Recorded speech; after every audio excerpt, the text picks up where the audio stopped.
Good morning and welcome to this week's edition of NCompass Live. I am your host, Krista Burns at the Nebraska Library Commission. NCompass Live is the Commission's weekly online event where we cover any issues or anything library related that would be of interest to librarians across the state. We do these sessions every Wednesday morning at 10 a.m. Central Time. They last about an hour, give or take, and we do a mixture of things, presentations, trainings, mini training sessions, Q&A sessions, tech talks, anything we can think of, as I said, and they are recorded, so anything that you may not be able to attend live on Wednesday mornings, we know everyone's not available on Wednesday mornings, we do have our archive sessions here on the website that you can go and watch when it is convenient for you. This morning we have some guest speakers with us. From Bellevue University, up north of us. Robin Bernstein, Casey Kralik, and Becky Wymer from Bellevue are going to talk to us about the voice of the customer and designing your library services to meet their user expectations. Good morning, Robin, and I assume Casey and Becky are there with you too? We are all here. Okay, good morning, guys. Good morning. I'm going to turn over, because you guys are pretty much just presenting for us today, so I'm going to turn over presenter function to you. So you should be able to start sharing your screen whenever you want. See our slides.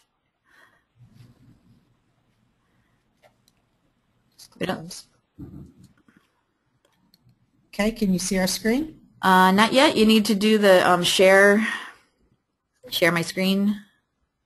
Show my screen. Oop, there we go. Now we see him. Yep, voice of the customer. Yep. All right, and I'll start the... Oh, I guess I can't make it bigger, huh? You should be able to. You hit from there. There you go. Yep, you're all set. We see it all. See, Becky should have gone first, and it would have all been set up. Okay. Well, thank you for inviting us to do this today. This is actually a presentation that we did at the Nebraska Library Association conference this past fall, so almost a year ago. It's hard to believe, but time has gone by very fast. But we did update it since there have been some changes since we did talk to everyone. So if there are anyone that attended the Nebraska Library Association conference and saw it, you will not be seeing a repeat. We did change it some. So, okay. First thing is, when you think of customer service, what does it mean to you? Everybody has their own definition of what customer service is. You know, to me, it could be do unto others as you would have them do unto you. So I went out to the web and decided I would find a few definitions that I found and share them with you. First one is customer service is about treating others as you would like to be treated yourself. Customer service is the provision of service to customers before, after, and during a purchase, and taking care of your customers, their needs and desires in a professional and courteous manner.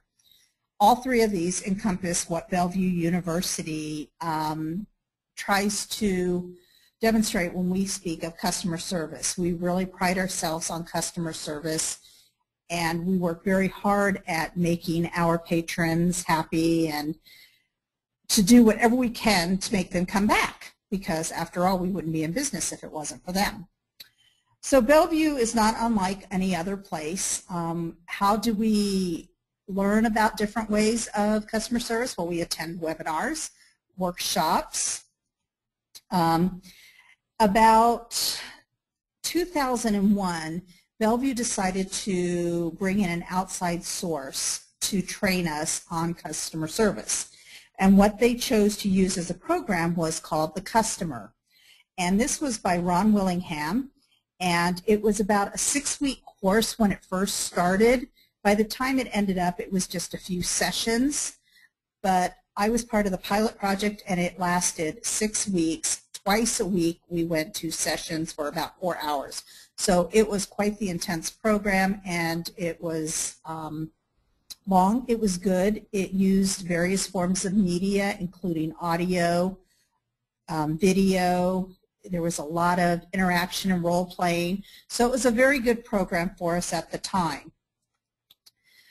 We then decided that we wanted to do something more customized. So Bellevue decided they had a training team at Bellevue. They developed a training team, and we came up with the iCare process. And this was customized for Bellevue University and how every Bellevue University employee should treat their customer regardless of who that customer is. This program was called iCare, and it came about in 2008. Once again, this program began as a week-long program, and we did this as a library staff. So it began when they introduced it to the university. Everyone did it with their department so that you could interact with your department. It could be customized for your department because the type of customer the library has is very different than the customer that financial aid has. So they tried to gear it towards us as individual departments. And it worked very well. Once again, it was a week-long program, and I believe it was just a couple hours during the week. And then by the time it ended, it was just a few hours long, one day a week. So it still has not ended. This program is still a viable program, and they are using it. New employees do go through it. It's more of an online program, but they do still have some face-to-face classes. This now leads us to the voice of the customer. And this is not so much of a training, but to use all the training that we have and find a way to measure how well we're doing and we're meeting our users' expectations. And this is started in 2010. Okay, what is Voice of the Customer? Well, our Voice of the Customer program is a channel for acquiring business insight about what customers want and what's important to them. In order for us to do this, we had to use the Net Provider Score. And Medallia is our prime contractor for the software, the Net Provider Score. So far, they have used this Net Provider Score to get information from the new student survey, the student life cycle survey, the learning survey, and annual all-student survey. Now, you might wonder, well, what has that got to do with the library? Well, I'm very pleased to announce that this fall, they will be doing one for the library. But even though none of these were geared directly towards the library, we did get some feedback because there is an option for people to leave comments. Okay, the Net Provider Score was developed by loyalty expert Fred Reichhold, and in 2006 he published The Ultimate Question. It's a research methodology for ascertaining customer loyalty. Basically, the question that you ask is just one question. How likely is it that you would recommend whatever to a friend or colleague? So in our case, the questions that went out on all 4 of those surveys was how likely is it that you would recommend Bellevue University to a friend or colleague? Then respondents were asked for one additional question to probe the root cause of their rating. So for instance, what is the main reason you rated us on a scale of 1 to 10? Okay. Now with the Voice of the Customer, we had to have some kind of internal reporting tool. So we came up with the most, best, worst. So MBW is well known on campus. Basically what you do is you write down, you keep a log of what was the question or the comment that you heard most this week. What was the best thing you heard this week? And what was the worst thing that you heard this week? And you keep track of that, and then that's what you focus on when you focus on customer service. And this was developed by Andrea Zimmerman, who was a Six Sigma Black Belt expert. Okay, so you have your measurement tool in place. You have your best, worst, and most.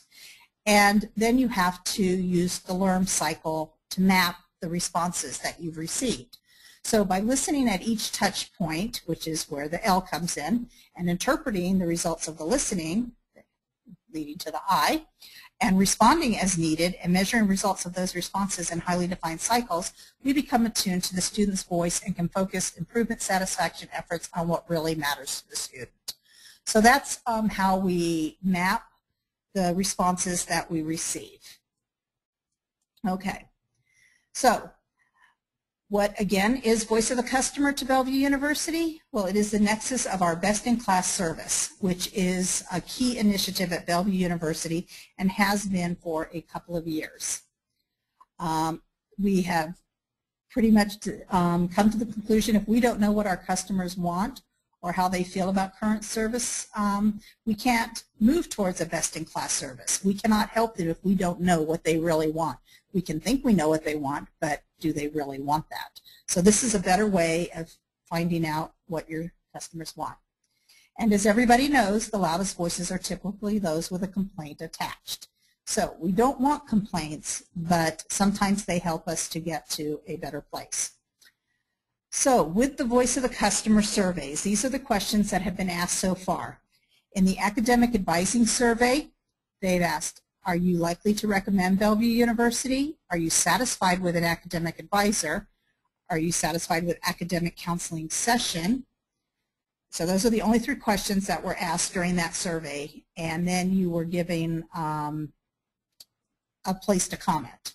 Same thing with the Classroom Experience Survey. As you can see, there's a pattern: likely to recommend Bellevue University, likely to recommend a course, likely to recommend instructor. And lastly, the New Student Survey: likely to recommend Bellevue University, satisfied with admission counselor, and satisfied with student financial services counselor. Okay, so moving on, I said that the library is going to be included in a survey. And we are going to be part of the Continuing Student Survey, which will be administered in fall 2011.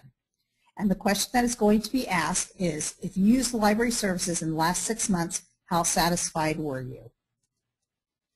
Okay, what are we going to do with that once we have that information? The processes are pretty much left to the department to interpret, but none of the surveys that go out are anonymous. These are real students that will have real names attached to them. How do we get the names?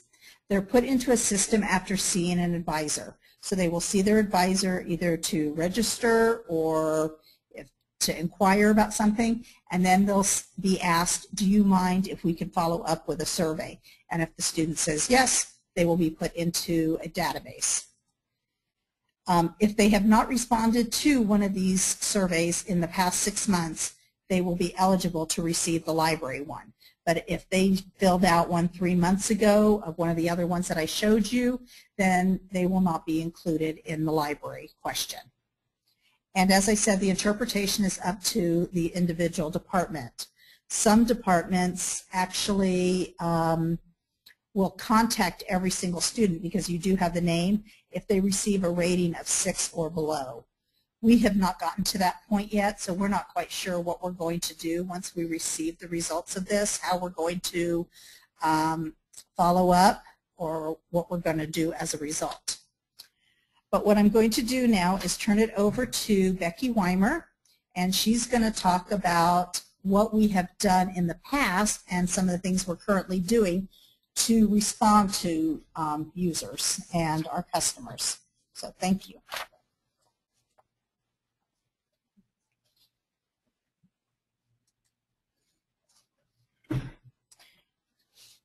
Well, once Robin is notified of a new campus initiative, and you heard several already, the library then has to work to incorporate the new focus into the library goals and services.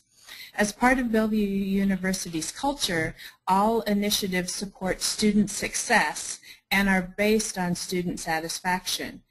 We follow more of a business model than an academic model in this regard. Right now, we currently have 3 campus-wide initiatives that drive our customer service user focus. These are Best in Class campaign, our strategic planning, and also our AQUIP measures. Robin has already addressed Best in Class, but just to add to that a little bit, Bellevue University is committed to the highest quality customer service and satisfaction, and we seek recognition for this as a core value. When people think of Bellevue University, we want them to think of excellent customer service. And the reason why is because we truly believe that best-in-class customer service does facilitate student success. So this is a student service-based initiative. At Bellevue, we continuously have to analyze what needs improvement, and we have to make those changes. And we also analyze what is working well, and we are challenged to figure out how we can do it better to meet the needs of students that they either haven't expressed yet or haven't figured out they will need in the future. It's a never-ending commitment to progression and to enhance the student experience. A major focus on campus over the past year has been our strategic planning process. We are currently working on to meet a 5-year strategic plan. In the past, our strategic plan has been done at an administrative level. This time it has been moved, and now it is campus-wide, and everyone is included for feedback, comment, been pulled into committees, and it's been quite a way to interact and build and meet all of the needs of the different areas across campus. We're also using something called the Prometheus process, and the focus of this process involves thinking strategically, focusing sharply, and moving quickly. And those would be 3 phrases that definitely define what Bellevue University is doing at the time. Part of the Prometheus process requires us to focus on our future picture. We have to analyze our guiding precepts.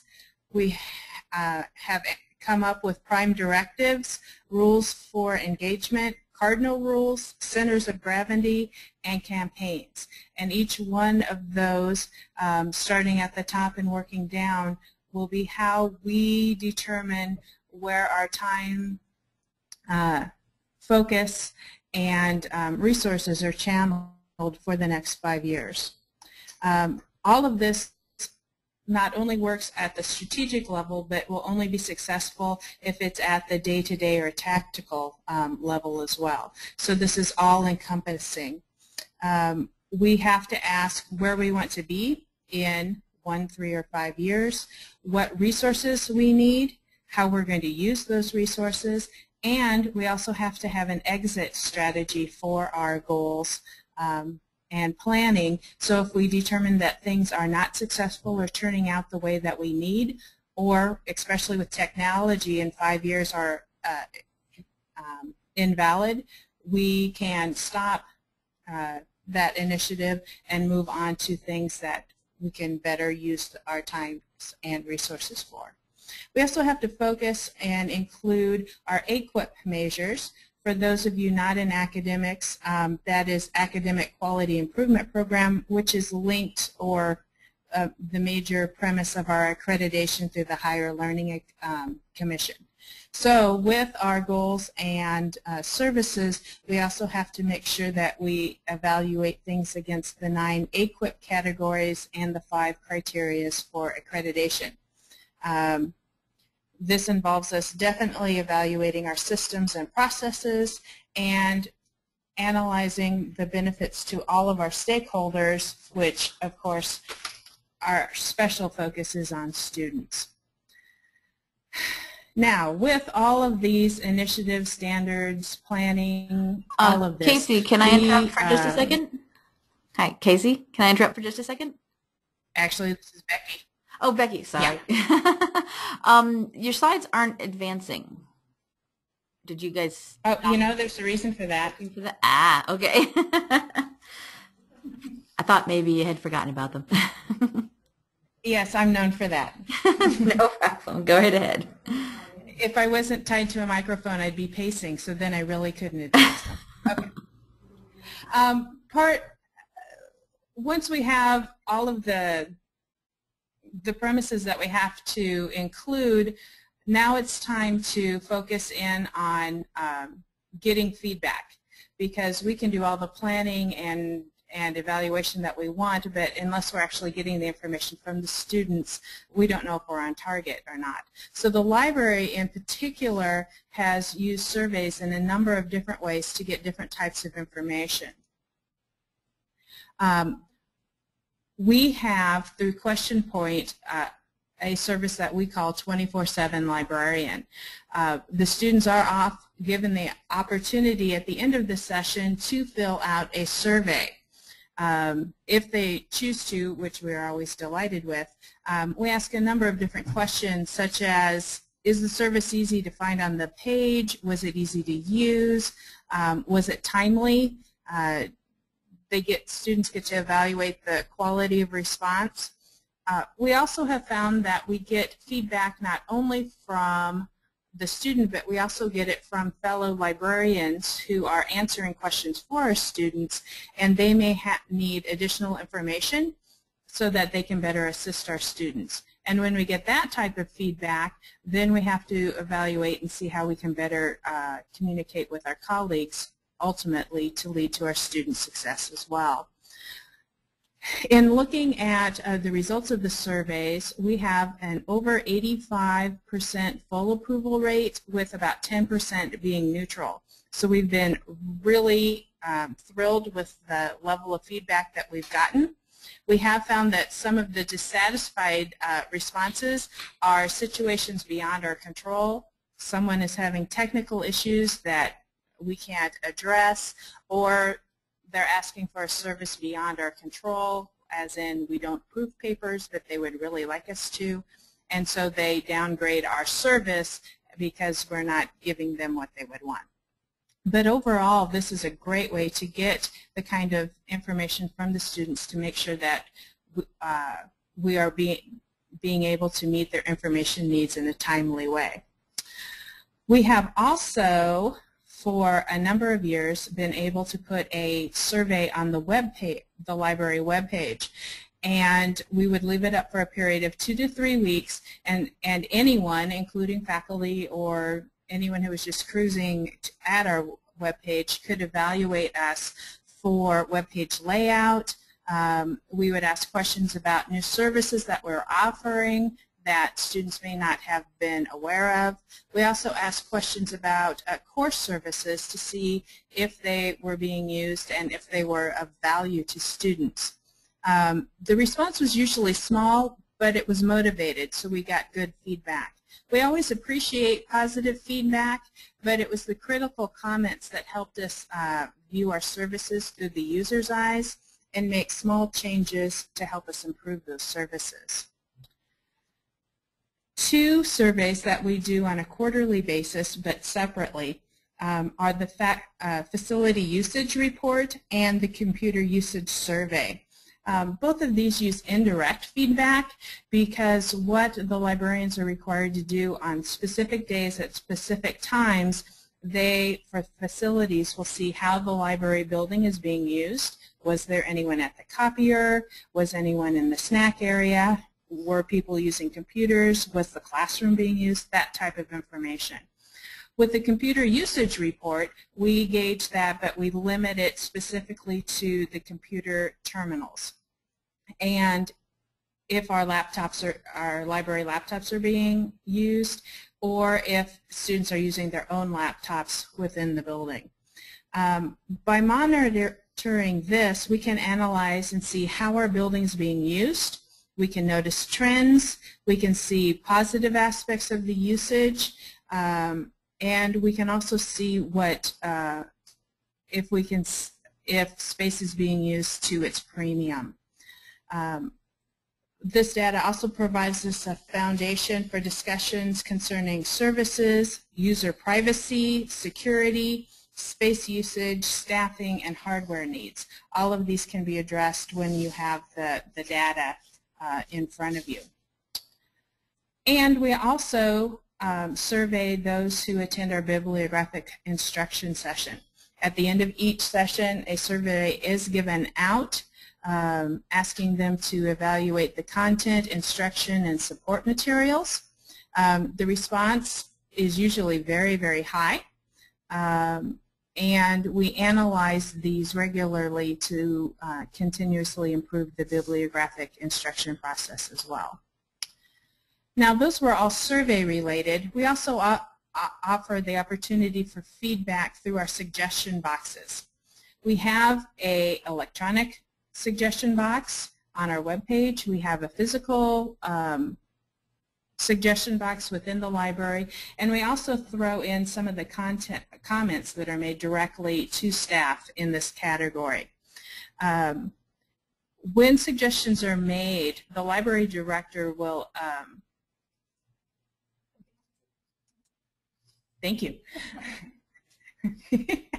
The library director will talk to the student directly, give them a personal and timely response to their situation. As a staff, we will evaluate the situation and see if any changes need to be made. We also, to let students know that we do listen and respond to these private situations, in our library newsletter, we have a comment called "You Asked, We Listened." And what we will do is anonymously post the question and the response so that everyone can learn from the suggestion that was made. An example of this was that we recently had a complaint about our cell phone policy. Not that we have a cell phone policy, but the student was concerned about the consistency in the way that students were approached and the application of the policy. So as a staff, we sat down, we evaluated it, we came up with what we thought was a reasonable solution to the situation, which involved making posters which actually stated clearly what the policy was and what we would like from the students and appreciate their cooperation. That kind of a response came directly through this process. So, and the student who initially did it received the personal touch as well. Becky, we do have a question from the audience regarding your surveys here. Okay. Yep. They're wondering, how do you get the students to take them? How do you make a compelling case that it would help us help you if you take the survey? Arm twisting's out of bounds, I guess. The one on the library page was very easy because it was just self-motivated. We also have specific staff who, when they're working evenings or working directly with students, will go around and chat with them and encourage them to make surveys or to take the survey, because we do actually listen and use the information. That was one of the feedback that we received from the web survey, was that they wanted to make sure that we weren't just seeking information, that we actually planned to do something with it. And if we can really show them, hey, this is what we're doing with your feedback, then people are more willing to give it. Yeah. That's what we have found. And I think making that personal touch, I was just thinking, as you mentioned, about walking around and talking to them, if they already kind of know you, it's much easier to personally say, go up to a student and say, hey, Sue, here, fill this out for me. Why don't you, keep that personal touch going. Yeah. Definitely. And yet you want to get the people that you don't know their names too. True. Yes. The non-users. The non-regulars. Great. Or Thank the you. really quiet about it users. Yeah. Yes. Thanks. Okay. Other than surveys and our suggestion box, we also have noticed a trend that a lot of our feedback involved additional hour or assistance requests. So we looked at extending our hours because it kept coming up in all of our surveys, and we thought our hours were adequate, but we wanted to see if the students had a point. So we set up 2 extended hour trials because we wanted to see when it would be valuable to extend the hours and if they would be used then. Are the students asking for something that they aren't going to use? What we found is that the trials proved successful, and so our director sought additional funding, and it was approved. we were very excited about that. The staff hours were modified and 2 additional part-time staff were added for the evening shifts. We increased our open hours from 77 to 93 hours with 90 hours of reference service. And again, this came through the trial. What we have noticed by monitoring our usage, especially through that computer usage survey, is that we've observed a change from weekends being lightly used pre-extended hours to it becoming a much more important research time. So that was an important finding. We also found that we needed to move from just a simple normal library staffed virtual reference librarian service to a 24/7 virtual library service. This found us moving from Docutech's virtual library reference library to the 24/7 service or question point. Initially, this came because we found we had a number of students that were deployed. We have a strong military presence here on campus and throughout the world, and we wanted to be able to meet their needs in timely ways, so the 24/7 coverage was necessary. The response to this has been very, very popular, and in fact we have had to add the number of service points, so not just from our web page, but now we've put in our widget in our LibGuides, in databases, on our Facebook page, as well in our Ask a Librarian portal. Speaking of portals, which I actually advanced the slide so everyone's rejoicing, we also received feedback from students either through survey or working with them directly as how our information was laid out and organized on our web page.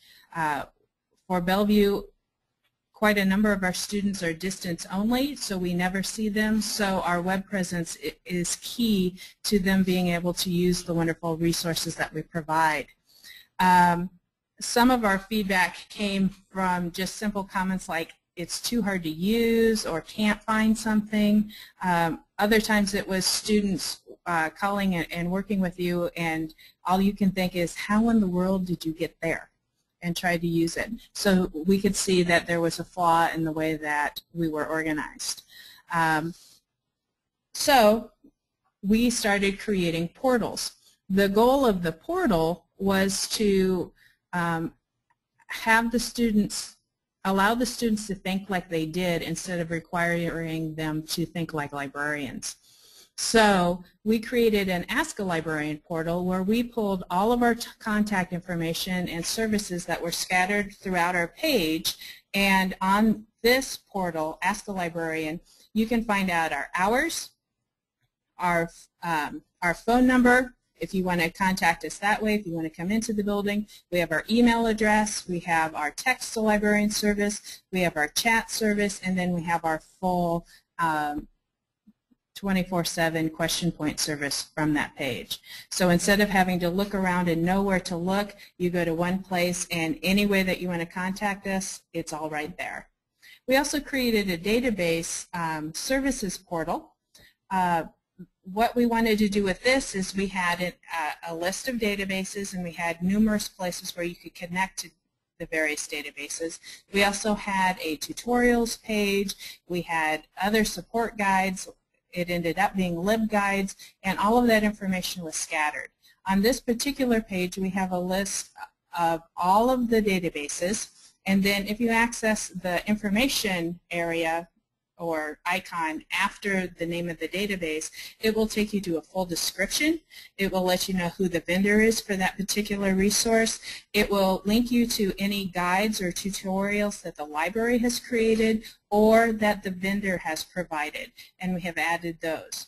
What we have found is that this has become, in a very short period of time, it's only been up about 3 months, the #1 page. They come into the library and they go here.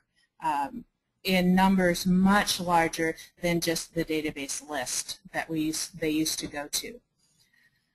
We also have an electronic services portal what this did is, instead of just having links for different electronic services or forms, and this portal, it actually gives you a description of what the service can do for you in case you don't know what ILL stands for.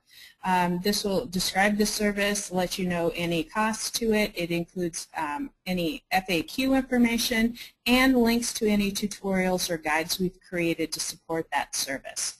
And that has been key. We're also in the process of developing a mobile application portal where as we get them all set up, any of those people who want to use library resources from their smart devices can go to the mobile applications portal for that information, and either to download the app or find out ways to use it effectively through a smartphone. Okay, other responses to feedback. We now email interlibrary loan office articles. Students in today's world are requiring a faster turnaround than we could offer through regular postal service, especially our military people who are overseas. What we did is we reconfigured our Ariel system to allow interlibrary loan articles to be emailed directly to the students, and they said hooray. We also request articles to be sent to us through email whenever possible, because that speeds up the process as well.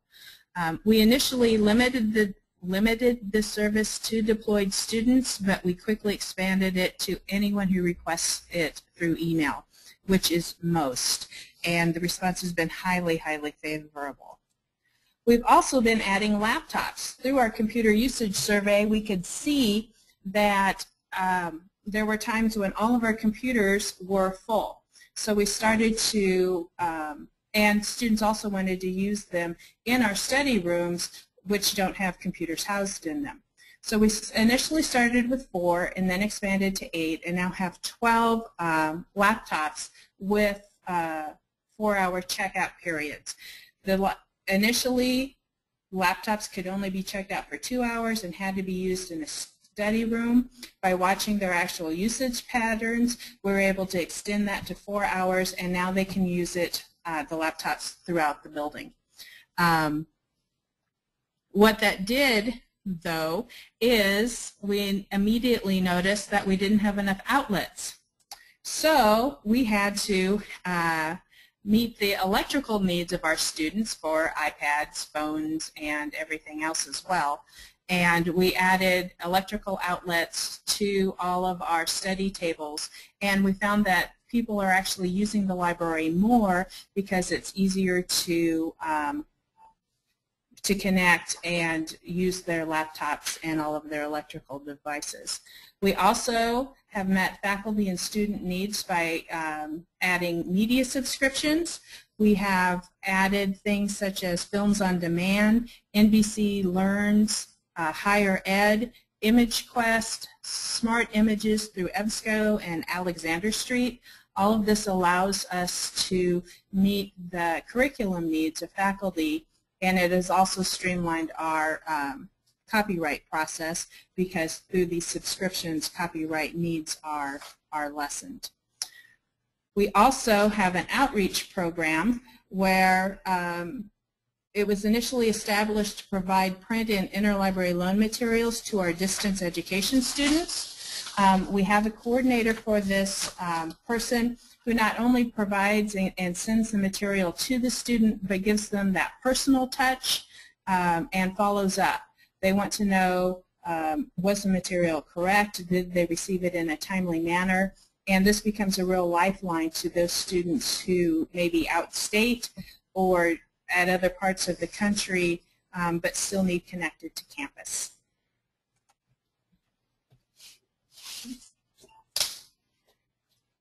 Well, thank you, Becky. And this is Casey, and I am the Technical Services Librarian here at Bellevue University.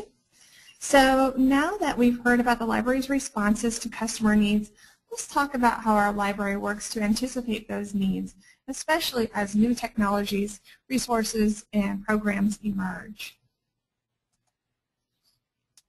So communication is important in our library, and we have several outlets of information available for our patrons. We use our library homepage to share important announcements, as well as giving links to other news sources such as our library newsletter, More Than Books. For the last 10 years, the newsletter has grown from 4 to 6 pages and includes a feature article, reviews, tips, and information on what's new in the library from books to faces. And as Becky mentioned, we include a feedback section called You Asked, We Listened. Speaking of listening to the patron, at the circulation and reference desk, we have recently taken note of commonly asked questions. Students wanted quick instructional information on anything from finding the bookstore to using the scanner to searching e-catalog. So last year we developed How Do I, Where Is cards that we hand out to the students. The index cards contain short bursts of step-by-step instructions that they can take with them. Not wanting to ignore our online students, we duplicated the tool using a LibGuide. Additionally, we have customized a library fan page on Facebook. Introduced last year, we use this communication tool to frequently advertise events, new materials, contests, and services. With over 300 fans, we believe we are connecting with customers that wouldn't normally seek out information from the library. We would highly recommend using this easy-to-use, free tool that we know our students use. This past January, we launched a blog created by the library and our interactive marketing team on campus. Our blog has been very successful in garnering attention from our campus community. We typically post twice a week on various topics from our library testing and tutoring staff. Blog posts range from reviews on attended conferences to highlights on the collection to new services. In addition, we communicate with our students, faculty, and staff either by email or through campus newsletters such as our Faculty Weekly and the Insider. If we're not too busy communicating, we are developing and honing our resources. The Bellevue University Library has long since developed pathfinders and guides for selected subjects to aid students with their research. In the past few years, we have created them using LibGuides. LibGuides are a subscription website tool that's user-friendly and sports Web 2.0 capabilities. We have over 70 LibGuides created on medical, legal, and research business topics. Our reference LibGuides aim to give a researcher a starting point by providing print, video, and database resources. Since 2007, reference librarians have offered in-class and online workshops to our campus community. Workshops have been as general as getting to know the library and as specific as conducting research to locate company information or on grant writing.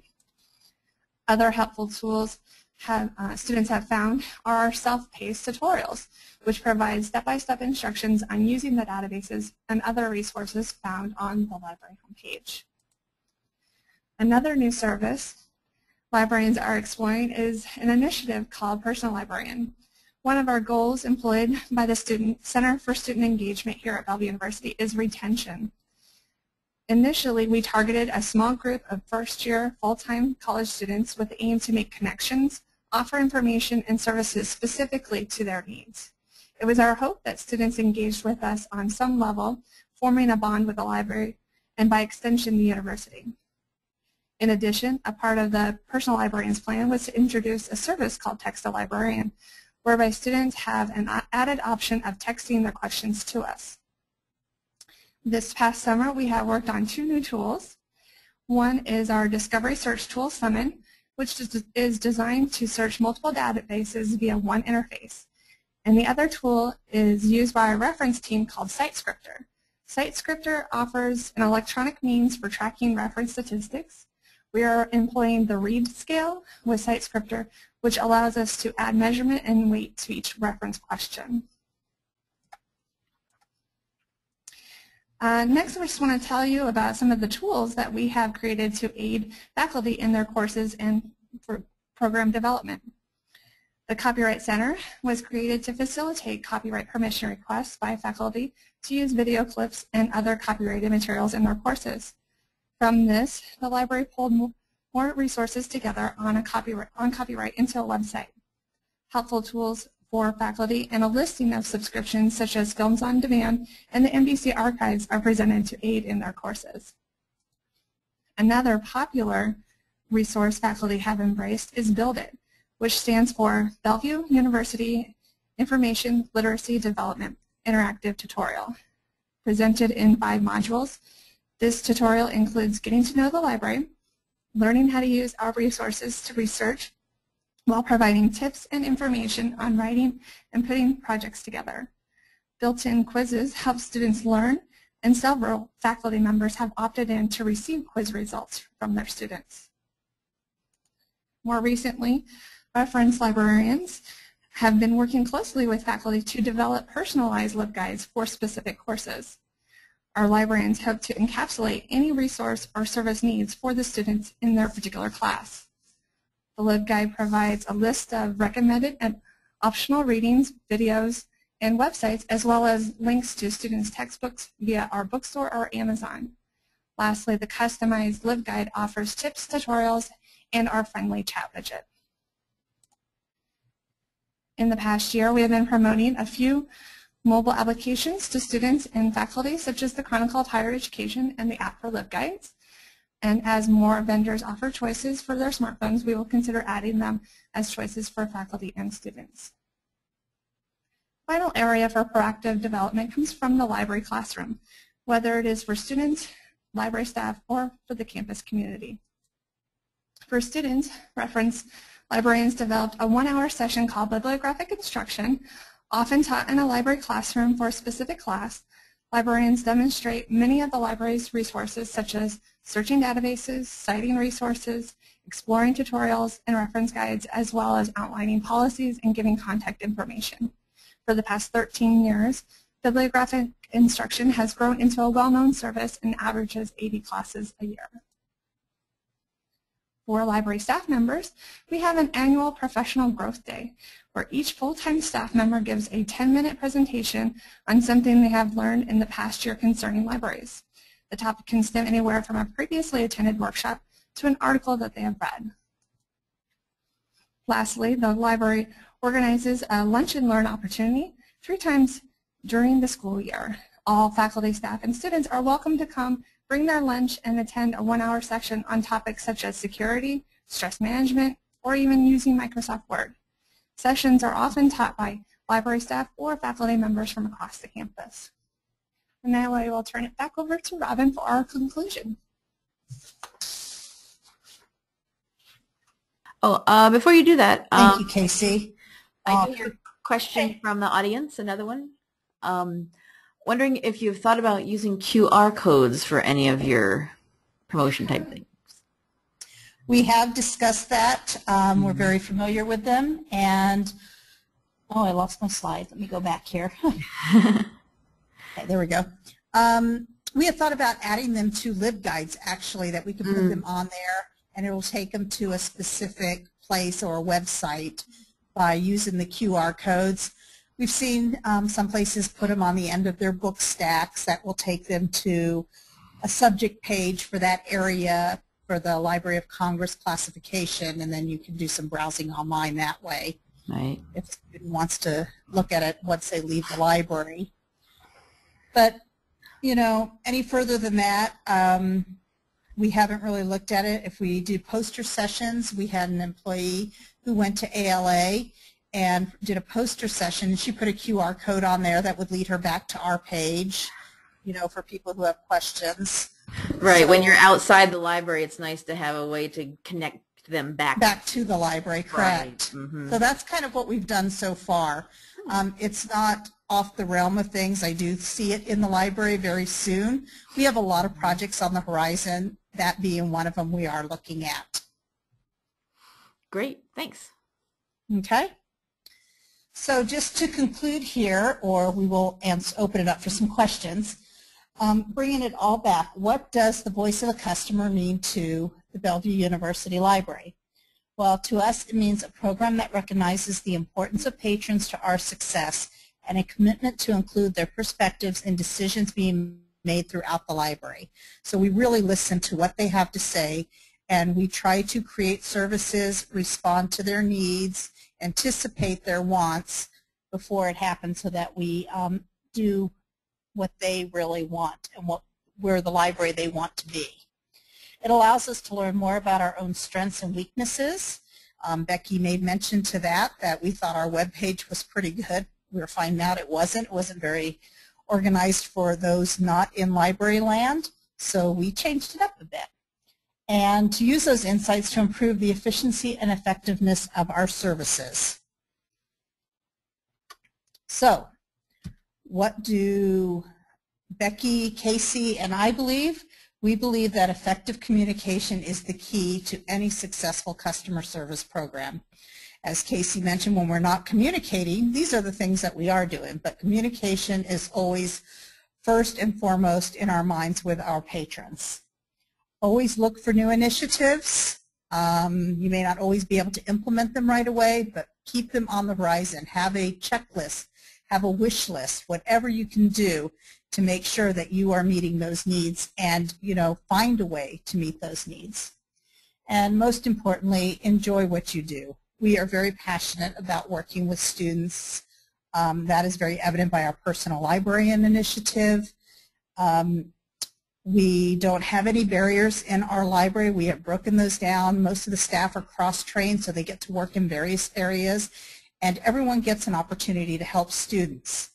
And one of our main initiatives for this next year, and a challenge for every employee in the library, is they are going to engage at least 5 new students this year and get to know them, work with them, and hopefully meet their needs. And when we do surveys, maybe they'd be willing to do that as well. So what does the future really hold? I think the feedback that we get from our Voice of the Customer from the Medallia survey that will be done will be very enlightening to us. How we're going to respond to that, I definitely see us contacting students and working with them and finding out what it is that they want from us. Okay, so thank you for joining us today, and we'll be happy to entertain any questions at this time. Okay, great. Thank you, Robin, Becky, and Casey. I know we've had some questions throughout the session, and that's great. Does anybody have any questions you want to ask now? We still have quite a few minutes that we can ask and get some things answered. So feel free to type into your question section if you have one, or if you have a microphone you want me to unmute, let me know that, and I can unmute you, and you can ask your question that way. And I will also say that if you have any questions afterwards, we do have our contact information on our slides, and we'll be more than happy to talk to anybody individually, respond to email or telephone or text a librarian. Any of our methods of communication, we are happy to assist.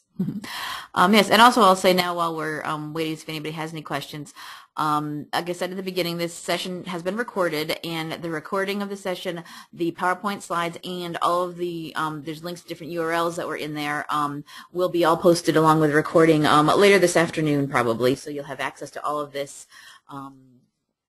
after the session. So it doesn't look like any new questions are coming in. I guess everybody asked what they needed to during. Yep, all these links. Yep, we'll put these up, and we'll have links to all of them. So you don't have to try and scribble all those down. We will link to them for you on the recording page. Okay. But no, it doesn't look like anybody's got any urgent questions at the moment, and that's fine. You answered the ones they had or told them everything they needed to know during your talk.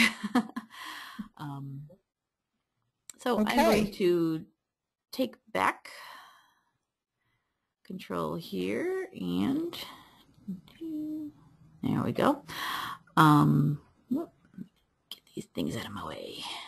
So thank you very much. As I said, you guys, that was a great presentation. Very popular topic, obviously. We had a lot of people register, a lot of people show up. I think very important information that everybody, not just in, I mean, you're talking a lot towards the university libraries, but any types of libraries out there need to be paying attention to their users, absolutely.